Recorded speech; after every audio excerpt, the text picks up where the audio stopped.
खुद में ही इतना कह सोचने लगी, वो पता करे तो करे कैसे। वही मिहिर विवेक आर्यन भी पार्टी का ही पता करना शुरू कर दिए, कोई भी जरा सा भी मिस्टेक नहीं करना चाहते थे।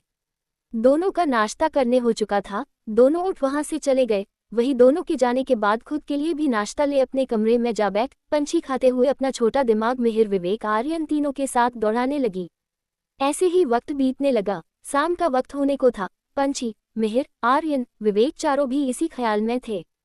वही शाम होते ही शौर्य पार्टी में जाने के लिए ब्लैक कोट पैंट के साथ अपने लिए मास्क भी लिया, क्योंकि ये थीम पार्टी था जिसमें लड़कों को ब्लैक सूट के साथ ब्लैक मास्क लगाना था, वही लड़कियों को व्हाइट ड्रेस के साथ व्हाइट मास्क। शौर्य पार्टी के लिए निकल चुका था। करीबन 20 मिनट के बाद शौर्य पार्टी में पहुंच गया। शौर्य का चेहरा नजर नहीं आ रहा था किसी को, फिर भी उसकी आंखों और होंठ साथ ही पर्सनैलिटी को देख सभी लड़कियां शौर्य की तरफ अट्रैक्ट होने लगी। तभी उसके पास वही लड़की आई जो शौर्य के पास जाने का कोशिश कर रही थी। वही शौर्य उसे अपने करीब आने नहीं दिया था, और ये वही थी जो बहुत पहले आर्यन को मारने के लिए अपने लोगों को भेजी थी। उसी दिन वो शौर्य का आवाज सुनी और उसकी दीवानी हो गई थी। आरुषि, ब्लैक वुल्फ ग्रुप की लीडर की बहन। आरुषि शौर्य को मास्क में भी पहचान गई थी। वो जैसे ही उसके पास आई, शौर्य उसे अपने कठोर ठंडे आंखों से देखा तो आरुषि एक पल के लिए सिहर सी गई थी। उसके बाद भी वो उसके हाथ में अपना हाथ घुमा उसे अपने साथ अंदर ले जाने लगी। फिर सभी एक जगह जा खड़े हो गए। सभी लड़कियों का नजर शौर्य की तरफ ही जा अटक गया था। तभी शौर्य का नजर पार्टी के अंदर आती लड़की पर गया जो थोड़ा लड़खड़ा कर चल रही थी। उसे देख साफ पता चल रहा था लड़की हिल्स जल्दी नहीं पहनती है। शौर्य उसे ही गौर से देखने लगा। तभी उसे ये हरकत बहुत जाना पहचाना सा लग रहा था, साथ ही ड्रेस भी white off shoulder one piece के साथ लड़की व्हाइट पंखों वाला प्यारा सा मास्क लगाई हुई थी। हॉल में कई लड़के उसे आते हुए देख रहे थे, और जब शौर्य ने ये नोटिस किया कई लड़के उसे देख रहे हैं तो उसे बर्दाश्त नहीं हो रहा था। पर उसके साथ ऐसा हो क्यों रहा है, उसे समझ नहीं आ रहा था। लड़की भी आज शौर्य से थोड़े दूरी पर खड़ी हो गई। वही शौर्य उस तरफ देखने लगा। ऐसे ही कुछ वक्त बीत गया और शौर्य बस पंछी को देखता रहा। तभी गाना प्ले हुआ। जैसे ही गाना प्ले हुआ, आरुषि शौर्य से डांस के लिए पूछी, will you dance with me? Shaurya, sorry, I am not interested in dance. Shaurya ने जब ये कहा तो आरुषि के चेहरे पर एक बार फिर गुस्सा छा गया। वो अपने मन में ही बोली, तुम्हें तो अपना बनाकर रहूंगी, वो भी आज ही, बस देखते जाओ आज मैं करती क्या हूँ। आरुषि अपने मन में कहे जा रही थी। वही उस लड़की के पास भी लड़के आ डांस के लिए पूछे ही थे कि तभी शौर्य आरुषि के हाथ से अपना हाथ छुड़ा। उस लड़की के पास जा बाकियों को घूर कर देखा तो सभी उसके आंखों को देखकर ही डरते हुए रिफ्फू चक्कर हो गए। सभी के जाने के बाद शौर्य उस लड़की की तरफ देख पूछा, विल यू डांस विथ मी? जब आरुषि ने ये देखा तो उसका खून खोलने लगा। अभी वो डांस करने में इंटरेस्टेड नहीं था, पर अब वो इंटरेस्टेड हो गया है। वही वो लड़की बोल पड़ी, मुझे डांस करना नहीं आता है। ये आवाज उसे सुना सुना लग रहा था, लगता भी कैसे नहीं पंछी जो थी। जब पंछी ने ये कहा तो शौर्य अपना हाथ आगे बढ़ा, बोला, बस मेरे हाथ को थामे रहना। ये सुन पंछी ने अपने हाथ को आगे बढ़ा दिया। फिर शौर्य उसके हाथ को पकड़ उसे अपने साथ डांस फ्लो के पास ले गया और उसके साथ गाने की धुन में उसके साथ डांस करने लगा। प्यार की यह कहानी सुनो। एक लड़का था, एक लड़की थी। होती क्या है जवानी सुनो। एक लड़का था, एक लड़की थी। वह भी एक दौर था, वक्त ही और था जब वह थे अजनबी। दोनों तन्हा से थे पर वह कहते किसी बात जो दिल में थी। गाना भी उन दोनों के सिचुएशन से मैच कर रहा था। डांस करते हुए ही पंछी के साथ शौर्य पूछ पड़ा, क्या हम कभी मिले हैं? जब शौर्य ने पंछी के आंखों में देखते हुए पूछा तो पंछी उसके आंखों में देखते हुए बोली, लड़की को इम्प्रेस करने का तरीका पुराना है। पंछी के बातों को सुन शौर्य के होंठों पर कठोर मुस्कान छा गया। वो गाने की धुन के साथ डांस करते हुए गुमसुम रहते थे दोनों, फिर भी दिल में कहते थे दोनों, कोई सपना हम भी तो पाए। एक दिन टूटे घूम के वह घेरे, झिलमिल झिलमिल आए सवेरे। मौसम बदला जागी फिजाए, वह मिल गए वह खिल गए और प्यार हो ही गया। जो मांगा था वह पाया तो होश खो ही गया। गाने के इस लाइन के बाद उसे अपने बेहद करीब सटा बोला, मुझे किसी को इम्प्रेस करने के लिए ऐसा चीजी लाइन मारने का कोई जरूरत नहीं है। शौर्य की बातों को सुन पंछी शौर्य को दिखाने के लिए तो होंठों पर मुस्कान लाई हुई थी, पर उसके अंदर कई जज्बात उमड़ रहे थे। तभी गाने की धुन पर पंछी उसे अपने आप से थोड़ा दूरी बना डांस करते हुए बोली, ग्रेट, वैसे इतने ग्रेट इंसान का शुभ नाम क्या है? पंछी का सवाल सुन शौर्य कठोरता से मुस्कुरा। उसे फिर से अपने करीब कर उसके गर्दन के पास अपने नाक और होंठों को ले जा उसके शरीर की खुशबू को लेते हुए बोला, जैसे पूरी दुनिया डरता हो। इतना कह पंछी के शरीर की खुशबू में शौर्य डूब सा गया था। ये खुशबू उसे अपनी सर्वेंट का याद दिला रहा था। शौर्य को समझ नहीं आ रहा था उसे हो क्या गया है, और वो इस बात से कंफ्यूज्ड भी था, क्या ये लड़की पायल ही है। तभी शौर्य इतना कह फिर बोल पड़ा, क्या अब भी नाम पूछने का जरूरत है तुम्हें? हाँ, पंछी ने झट से ये कह दिया। वहीं दूसरी तरफ आरुषि दोनों के बीच की नजदीकियों को देख आग बबूला हुए जा रही थी। वही शौर्य अपने होंठ को पंछी के कान के पास से जा अपने गर्म सांसों को छोड़ते हुए अपने अट्रैक्टिव पर डरावने आवाज में बोला, शौर्य गोयनका। ये नाम सुनने के बाद भी पंछी के चेहरे पर कोई असर नहीं आया। वो अपने नाम के बताने के बाद पंछी की आंखों में देखने लगा, पर उसके आंखों में थोड़ा भी डर न देख शौर्य बहुत हैरान था। तभी वो पूछ पड़ा, तुम किसी माफिया ग्रुप से हो क्या? शौर्य का सवाल सुन पंछी मुस्कुराते हुए बोली, क्या आपको ऐसा लगता है हम किसी माफिया ग्रुप से हैं? पंछी के बातों को सुन शौर्य बोल पड़ा, लगती तो नहीं हो, पर मेरे नाम से तुम्हें डरता ना देख मैं हैरान हूँ। ये सुन पंछी मुस्कुरा बोली, डरूं क्यों, तुम मेरा जान ले रहे हो क्या अभी? पंछी के बातों को सुन शौर्य हैरान था, पर उसे ये लड़की इंटरेस्टिंग लग रही थी। वो पूछ पड़ा, नाम क्या है तुम्हारा? शौर्य के सवाल पर पंछी जवाब दी, चिड़िया। ये सुन शौर्य मुस्कुराने लगा और मुस्कुराते हुए ही बोल पड़ा, सच बताने का हिम्मत नहीं है क्या शौर्य गोयनका के सामने? शौर्य की बातों को सुन पंछी बोली, झूठ नहीं बोल रही हूँ, बस जो नाम है उससे रिलेटेड बोल रही हूँ। पंछी ने इतना कहा ही था, तब तक गाना खत्म हो गया। फिर पंछी उससे दूर हो जाने लगी। वहीं दूसरी तरफ आरुषि पंछी को कठोरता से देखते हुए अपने मन में ही बोली, तुम जो भी हो बहुत जल्द इस दुनिया में दिखाई नहीं दोगी। इतना कह अपना प्लान स्टार्ट कर दी आरुषि, जो शौर्य के लिए बनाई थी। जैसे ही शौर्य आया आरुषि उसके पास जा बोली, तुमने तो कहा था तुम इंटरेस्टेड नहीं हो डांस के लिए, फिर उस लड़की के साथ तुमने डांस क्यों किया? आरुषि के बातों को सुन शौर्य बोल पड़ा, तुम्हारे साथ इंटरेस्टेड नहीं था। इतना कह वो आगे बढ़ गया। वही आरुषि बोल पड़ी, डांस के लिए इंटरेस्टेड नहीं थे, पर किसी और चीज के लिए जरूर इंटरेस्टेड होगे तुम। अपने आप में ये बड़बड़ाते हुए आरुषि सर्वेंट की तरफ देख इशारा की तो सर्वेंट उसके इशारे को समझ जैसा वो बोली थी करने लगा। वो शौर्य के पास जा ट्रे आगे किया। वही शौर्य पंछी की तरफ देख रहा था। जब से डांस खत्म हुआ था उसके पास एक लड़का उससे बात किए जा रहा था। ये देख देख कर पता नहीं क्यों पर शौर्य का खून खोले जा रहा था। वो बस पंछी को देखते हुए ट्रे से ड्रिंक उठा, एक ही बार में गटक ट्रे में ग्लास रख एक एक कर जितने ग्लास ट्रे में रखे गए थे उसे गटक लिया। जब वो सारे ड्रिंक गटक लिया तो वेटर वहां से चला गया। वही शौर्य को जिसे ड्रिंक चढ़ता नहीं था उसे पहली बार चढ़ने लगा था, साथ ही उसे बहुत गर्माहट अपने शरीर में महसूस होने लगा। तभी शौर्य समझ गया किसी ने उसे ड्रग्स दिया है। अपने शरीर की गर्माहट को कंट्रोल करते हुए वो जाने लगा। वही उसके पीछे ही आरुषि भी जाने वाली थी, पर तभी उसे किसी ने रोक लिया और उससे बातें करने लगी। वही वो उससे बोली जा रही थी, उससे थोड़ा काम है वो बाद में आती है, पर वो सुनने का नाम ही नहीं ले रही थी। वही दूसरी तरफ पंछी ने जब देखा शौर्य का हालत तो वो भी उसके पीछे जा चुकी थी।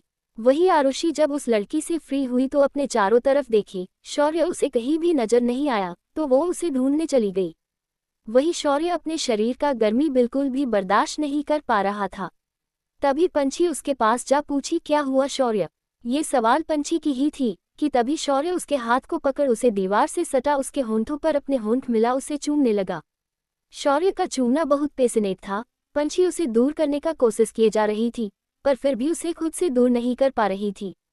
तभी शौर्य उसे सामने वाले दरवाजे को खोल उसे चूमते हुए ही उस कमरे के अंदर ले गया और दरवाजे को बंद कर उसे चूमते हुए बैग के पास ले जा उसे बैग पर धकेल उसके ऊपर जा उसे फिर चूमने लगा। पंछी उसे खुद से दूर करने का कोशिश करने लगी, पर शौर्य उसके पूरे शरीर को कसके जकड़े हुए उसे चूमे जा रहा था।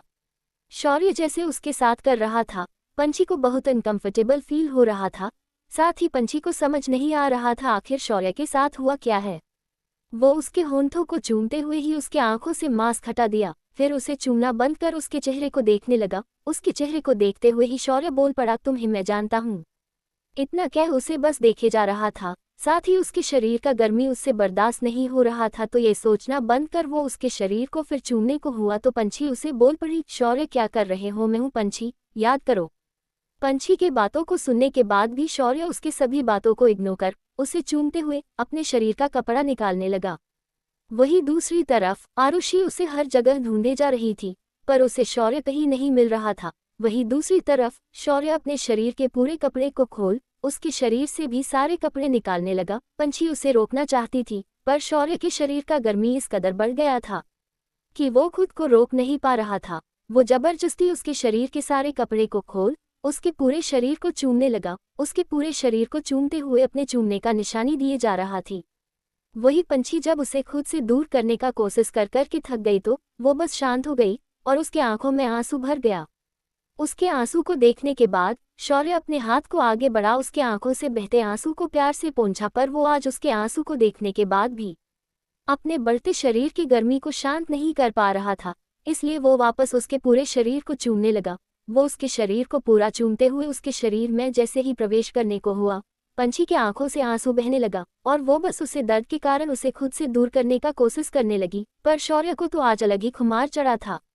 वो उसके इजाजत के बिना ही उसके शरीर में प्रवेश कर ही दिया। ये होने से पंछी की आंखें बंद हो गई, पर शौर्य को तो जैसे कोई खबर ही नहीं था। वही जब पंछी को होश आया तो उसके मुंह से मध्य आवाजें आने लगा। उसका दर्द तो धीरे धीरे कम होने लगा था, साथ ही उसे अलग सा एहसास भी होने लगा था, पर वो ऐसा कुछ ऐसे इस मोमेंट में नहीं होने देना चाहती थी। धीरे धीरे पंछी की आवाजें पूरे रूम में गूंजने लगी। वही शौर्य के शरीर का गर्मी धीरे धीरे शांत हुए जा रहा था। ऐसे ही धीरे धीरे वक्त बीतने लगा। वही वो आरुषि शौर्य को ढूंढे जा रही थी। आखिर में वो उस रूम का दरवाजा खोलने का कोशिश की, पर दरवाजा खुल ही नहीं रहा था। वही शौर्य के शरीर का गर्मी शांत हुआ था तो वो पंछी के शरीर पर ही अपने शरीर को डाल वो सो गया। वही पंछी चाहती तो थी ये सब, एक दिन ये सब शौर्य उसके साथ करे, पर ऐसे करे ये बिल्कुल नहीं चाहती थी पंछी। उसके आंखों से हल्की नमी छा गई, पर वो इस बात से संतुष्ट थी कि ये सब उसके साथ करने वाला उसका शौर्य है। धीरे धीरे ये रात बीतने लगा। सुबह का वक्त हो चुका था। जैसे ही सुबह का वक्त हुआ, पंछी शौर्य का नींद खुलने से पहले ही वहां से चली गई।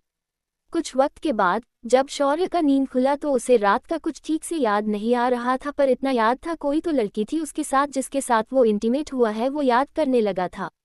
वही पंछी मुंबई का शांत जगह जा कल रात जो हुआ वो सब याद कर रोने लगी थी। रोते हुए वो रात में हुआ हर एक चीज याद करने लगी। तभी वो रोते हुए खुद में ही बोली, क्यों हुआ ये सब? शौर्य ऐसा नहीं था, फिर शौर्य को हो क्या गया था? इतना बोलते हुए बस रोई जा रही थी। वही मिहिर ने पंछी को कॉल किया तो पंछी अपने आंखों के आंसू पोंछ अपने फोन को उठा ली। खेलो। ये सुन मिहिर पूछ पड़ा, तुम रो रही हो पंछी, हुआ क्या? मिहिर ने सवाल किया, पर पंछी उस सवाल का कोई जवाब नहीं दे सकती थी। वही दूसरी तरफ शौर्य वहां से निकल गया। वही पंछी भी रोना बंद कर आखिर में निकल गई। वही कुछ वक्त के बाद पंछी मिहिर से बात कर निकल चुकी थी और शौर्य के आने से पहले ही अपने उस गेटअप में मेंशन पहुंच गई। वही शौर्य भी पंछी के पहुंचने के बाद पहुंच गया था। शौर्य जब मेंशन पहुंचा तो उसका नजर पंछी पर गया। वो पंछी के पास जा उसके हाथ को पकड़ अपने साथ ले जाने लगा। तभी पंछी बोलने लगी, क्या कर रहे हो माट साहब, छोड़ो मारा हाथ। पंछी के बातों को सुन शौर्य कोई जवाब ना देते हुए बस उसे ले जाने लगा। वही पंछी अपने आप को उससे दूर करने का कोशिश किए जा रही थी, पर उसका हर कोशिश नाकामयाब था। वही शौर्य उसे अपने साथ अपने रूम में ले जा रूम का दरवाजा बंद कर उसे दरवाजे से चिपका पूछा, कल रात तुम थी ना मेरे साथ? ऑलरेडी पंछी दर्द से बेहाल थी, ऊपर से शौर्य का सवाल उसे और परेशान कर रहा था। वो झट से बोल पड़ी, मैं कब थी माट साहब तन्ने साथ? पंछी का इनोसेंस आवाज में बात सुन शौर्य अपने सिर को उसके कंधे में रख उस लड़की के आवाज को जो अब भी उसके कानों में गूंज रहा था उसे याद करते हुए शौर्य बोल पड़ा, ये आवाज, ये खुशबू बिल्कुल उसकी तरह है, मुझसे क्यों झूठ बोल रही हो? शौर्य की बातों को सुन पंछी बोल पड़ी, जिनके साथ तन्ने रात बिताए हैं वो तन्ने याद नहीं से? पंछी का ये सवाल सुन शौर्य गुस्से में बोला, नहीं याद है उस आवाज और महक के अलावा।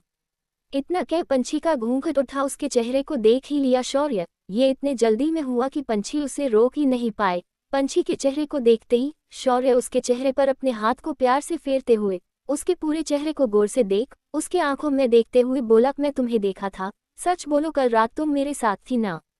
पंछी को कल तक बुरा लग रहा था, पर आज बहुत गुस्सा आ रहा था। एक तो कल उसने जबरदस्ती किया उसके साथ और आज उसे कुछ नहीं याद चेहरा देखने के बाद भी।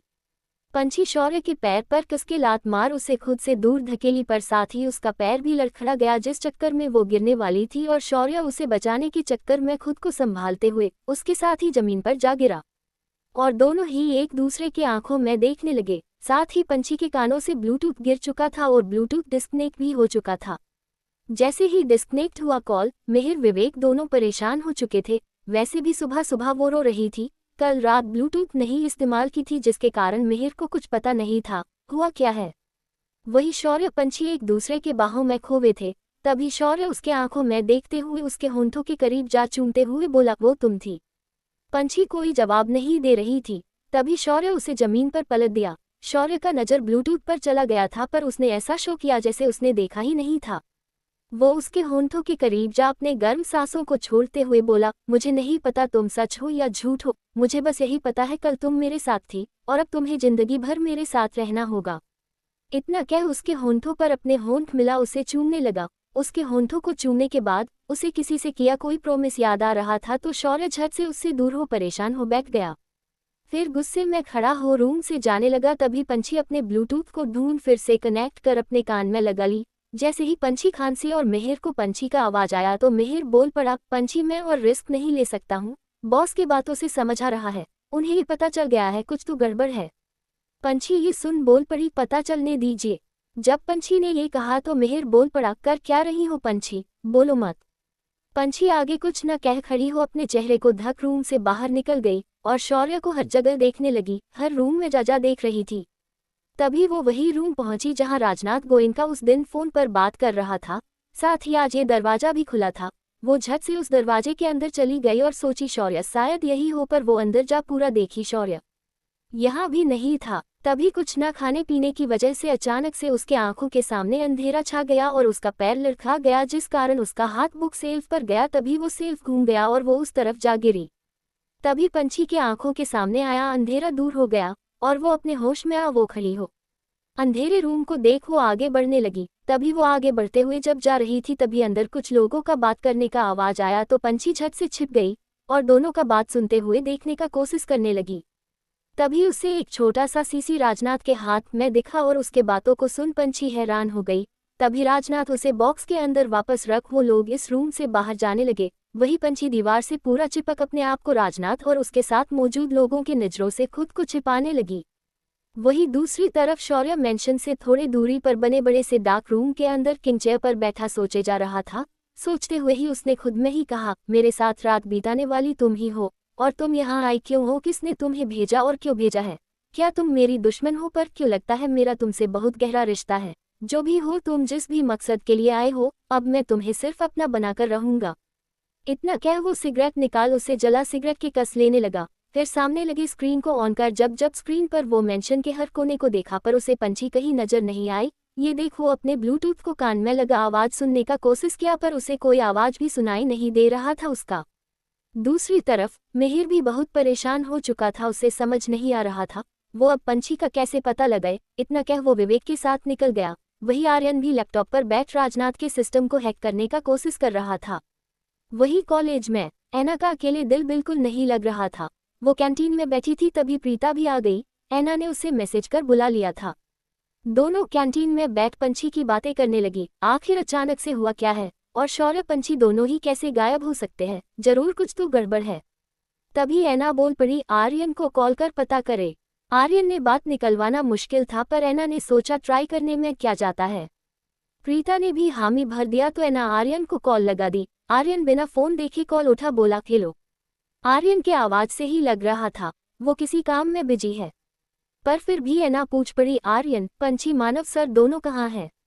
बिना हेलो हाय बोले बस ऐना अपना सवाल कर दी तो आर्यन थोड़ा रुक ऐना के आवाज और सवाल को सुन बोला, तुम्हें मैं क्यों बताऊं? आर्यन के ऐसे एटीट्यूड में बात करने पर ऐना को बहुत गुस्सा आता था, पर इसके अलावा कोई ऑप्शन भी नहीं था ऐना के पास। ऐना उस पर थोड़ा गुस्से में बोलने ही जा रही थी तभी उसके कानों में आवाज पड़ा, ऐना मेरी जान। उस लड़के का आवाज सुन ऐना उस तरफ देखी, वही आर्यन जो फिर से अपने काम में लग गया था। वो अपना काम करना बंद कर सुनने लगा, आखिर किस लड़के ने उसे मेरी जान बोला है? वही ऐना खड़ी हो गई। तभी वो लड़का ऐना के पास आ बोला, मेरी जान पूरे कॉलेज में तुझे ढूंढा पर तू है कि यहाँ बैठी है? ये सुन मुस्कुराते हुए ऐना बोली, तुम यहाँ क्या कर रहे हो? तभी वो लड़का फ्लर्ट करने के अंदाज में बोला, बेबी बोला था ना एक बार प्यार से बोल दो, तूने मुझे याद किया है, मैं अगले दिन तेरे पास रहूंगा। लड़का का बात सुनकर आर्यन का दिमाग गर्म हुए जा रहा था। वही वो पूछने वाला था, ऐना ये। इससे आगे वो कुछ कहता तभी फोन डिस्कनेक्ट हो गया। जैसे ही कॉल डिस्कनेक्ट हुआ आर्यन का पारा और गर्म हो गया। वो जो काम कर रहा था उसे भूल ऐना को फोन लगाने लगा, पर रिंग जा रहा था और ऐना ने कॉल नहीं उठाया। आखिर में आर्यन खुद में ही बोला, उसे कोई जान बुलाए बेबी बुलाए मुझे क्या, और वो रिलेशन में जाती है तो भी मुझे क्या, कैसे नहीं है, क्या मैंने उसे ना किया इसलिए वो किसी और के साथ आ गई क्या रिलेशनशिप में, पर ये तो अच्छा है ना। इतना कह वो शांत हो गया, फिर खड़ा हो बोला, ये अच्छा नहीं है, किस मुझे और रिलेशनशिप में जा किसी और के साथ रही है, मैं ऐसा नहीं होने दूंगा। इतना कह वो निकल गया। वहीं दूसरी तरफ कोलकाता में शौर्य का फोन नहीं लग रहा था और तो और पंछी भी सिर्फ घर पर मैसेज करती या 2 मिनट ही बात करती थी। जिसका कुसुम को टेंशन था वहीं वैभव को इस बात का भी टेंशन था, और तो और कुसुम भी प्रेग्नेंट थी। उसके प्रेगनेंसी में कोई असर ना हो इसलिए वैभव उसके टेंशन को कम करने का कोशिश करता, साथ ही पता लगाने का कोशिश कर रहा था आखिर बात क्या है। तभी शौर्य से बात नहीं हो पा रहा था तो वैभव आर्यन को कॉल किया। आर्यन ड्राइव कर रहा था। ड्राइव करते हुए ही उसने फोन निकाल वैभव सर का कॉल आता देखा तो वो कॉल उठा लिया। तभी वैभव बिना उसके कुछ बोले वो पूछ पड़ा, पंछी शौर्य है कहाँ और बात क्या है। जितना डर आर्यन को अपने भाई से लगता उतना ही वैभव से भी आर्यन ने एक सांस में ही उसे सब कुछ झट से बता दिया। आर्यन के बात को सुनने के बाद वैभव के चेहरे पर गुस्सा छा गया। उसे पता था राजनाथ कुछ तो करेगा, पर इसमें पंछी को मिहिर विवेक आर्यन तीनों इन्वॉल्व होने दिए, इस बात का उसे बहुत गुस्सा आ रहा था। उसने फोन काट कर मिहिर को कॉल लगाया तो उसका फोन विवेक के पास था। जब विवेक ने वैभव का कॉल आता देख वो झट से कॉल उठा स्पीकर पर कर दिया। तभी वैभव का कठोर आवाज दोनों को सुनने मिला, पंछी को वहां भेजने का राइट्स तुम दोनों को किसने दिया। वैभव के बातों को सुन दोनों को बिल्कुल बुरा नहीं लगा था, क्योंकि दोनों को पता था ये जान वैभव गुस्सा होगा ही, क्योंकि वो उसका पिता है। मिहिर ने प्यार से समझाया, वैभव मैंने पंछी को बहुत रोका पर आप जानते ही हो पंछी कितनी जिद्दी है, और पंछी मेरी शायद अपनी नहीं पर मैं उसे अपनी ही बहन मानता हूँ। मैं कभी भी पंछी को कोई मुसीबत में पड़ने नहीं दूंगा। मिहिर की बातों को सुन वैभव को अपने कहे बातों पर गिल्ट महसूस होने लगा। वो फिर शांत हो बोला, सॉरी मिहिर मैंने जो बोला उसके लिए, पर प्लीज पंछी का ख्याल रखना, मैं कुसुम को अकेले छोड़ वहां नहीं आ सकता हूँ अभी। सभी को पता था कुसुम प्रेग्नेंट है और अभी कुसुम को पूरा आराम, साथ ही वैभव के साथ का भी जरूरत था। फोन कट हो गया। फोन कट होने के बाद मिहिर फिर निकल गया। कुछ वक्त के बाद मिहिर विवेक के साथ मुंबई के पुराने मेंशन पहुंच गया, पर उसके कार को मेंशन के गेट से अंदर जाने ही नहीं दिया जा रहा था। वही शौर्य पंछी को अपने गोद में उठाए उसे रूम ही ले जाने को था, पर तभी उसे बाहर हॉर्न का शोर साथ ही बहुत आवाजें आने लगा। तभी शौर्य पंछी को गोद में लिए बाहर चला गया। तभी मिहिर विवेक का नजर शौर्य और उसकी गोद में पड़ी पंछी पर गया। ये देख दोनों ही कार से उतर अंदर जाने को हुए, पर गार्ड्स ने उसे रोक लिया। तभी शौर्य बोल पड़ा, आने दो। शौर्य का ऑर्डर सुन गार्ड्स ने फिर मिहिर और विवेक को जाने दिया। वही शौर्य पंछी को अपने गोद में लिए अंदर जाने लगा। दूसरी तरफ दोनों उसके पीछे ही जाए जा रहे थे। तभी एक गार्ड राजनाथ को कॉल कर सब कुछ बता दिया। वही दूसरी तरफ शौर्य के साथ दोनों अंदर आ चुके थे। वही शौर्य पंछी को वो जिस रूम में रुकी हुई थी वही कमरे में जा शौर्य पंछी को बेड में लेटा दिया। उसके पीछे ही मिहिर और विवेक खड़े थे। तभी मिहिर पूछ पड़ा, इस लड़की को क्या हुआ है। ये सुन शौर्य कठोरता से दोनों की तरफ देख बोला, तुम दोनों के चेहरे पर इस लड़की के लिए इतना फिक्र क्यों है। शौर्य के इस सवाल पर दोनों ही बात को घुमाने का कोशिश किए। पहले विवेक झट से बोल पड़ा, बॉस वो तो। इससे आगे वो कुछ कहता इससे पहले ही मिहिर उसके हाथ को पकड़ बोला, बस बेहोश है ना इसलिए पूछ लिया। ये सुन शौर्य दोनों को कठोरता से देखने लगा, पर दोनों को ही समझ नहीं आ रहा था दोनों बोले तो बोले क्या अब आगे। वही दूसरी तरफ आर्यन ऐना के कॉलेज पहुंच अपने कार को रोक कार से बाहर निकल कॉलेज के अंदर गया और ऐना को कॉलेज में हर जगह पर जा ढूंढने लगा। तभी उसे ऐना नजर आया, एक लड़के के साथ लड़का ऐना के कंधे पर अपना हाथ रखे कैंटीन में बैठा था। ये देखो वहां गया। तभी प्रीता ऐना दोनों ही आर्यन को कॉलेज में देख हैरान हो गए। वही लड़का ऐना की तरफ देखा। तब तक आर्यन बोल पड़ा, अपने हाथ को ऐना के कंधे से हटाओ। ये सुन लड़का उससे पूछ पड़ा, मैं क्यों हटाऊं, और तुम होते कौन हो ये बोलने वाले।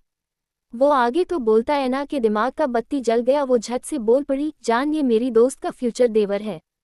ये सुन लड़का झट से बोला, ओह पंछी जिसकी कहानी तुम मुझे बताया करती थी, बाबू। ऐना ने झट से अपने चेहरे को हाँ में हिला दिया। बाबू जान सुन आर्यन का दिमाग खिसक गया था। वो ऐना का हाथ पकड़ा और उसे जबरदस्ती अपने साथ ले जाने लगा। तभी लड़का भी खड़ा हो ऐना का दूसरा हाथ पकड़ लिया। तभी आर्यन लड़के को घूर कर देखा। आर्यन के घूरने से लड़का के माथे से पसीना आने लगा और वो उसके हाथ को छोड़ दिया। फिर आर्यन उसे जबरदस्ती अपने साथ ले जाने लगा तो ऐना बोले जा रही थी, क्या कर रहे हो आर्यन। ये सुन आर्यन कोई जवाब न दे उसे बस अपने साथ ले जाया जा रहा था। आर्यन के ऐसा करने से पूरा कॉलेज उन दोनों को ही घूरे जा रहा था, पर पूरे कॉलेज में किसी के पास भी रोकने का हिम्मत नहीं था, क्योंकि आर्यन के चेहरे पर आए गुस्से को देख किसी का हिम्मत ही नहीं हो रहा था कि कोई कुछ करने का हिम्मत भी कर सके।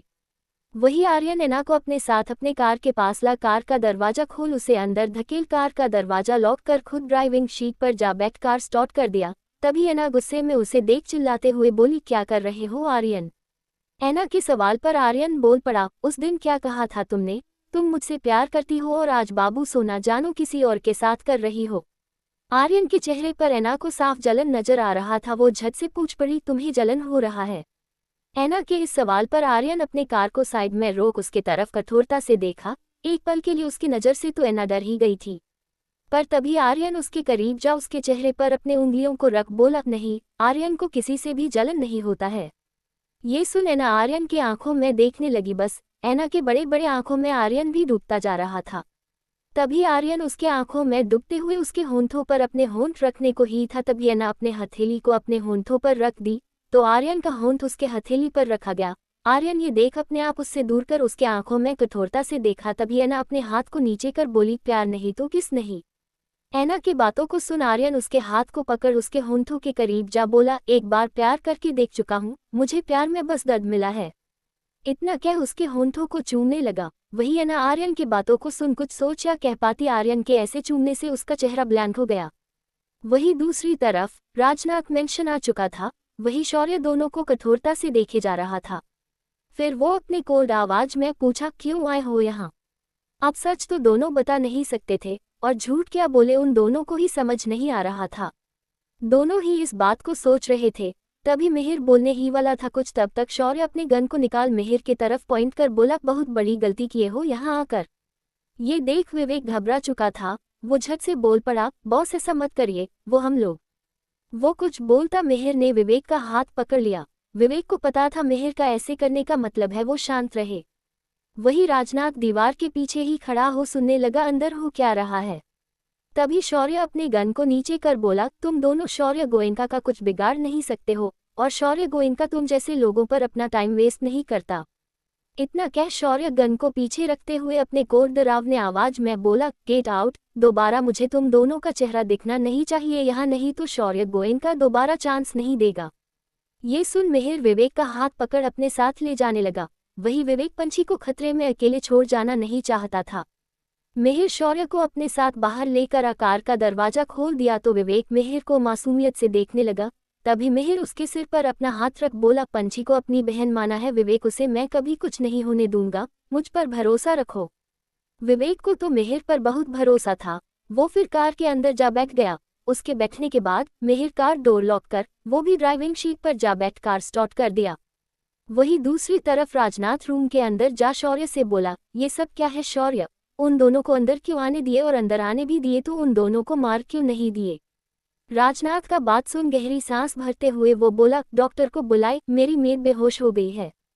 ये सुन राजनाथ को बहुत गुस्सा आ रहा था। वो गुस्से में बोल पड़ा, मैं क्या बोल रहा हूँ और तुम क्या बोल रहे हो और क्या समझ कर रखे हो मुझे इस दो कोड़ी लड़की के लिए? राजनाथ गोयनका डॉक्टर को बुलाए।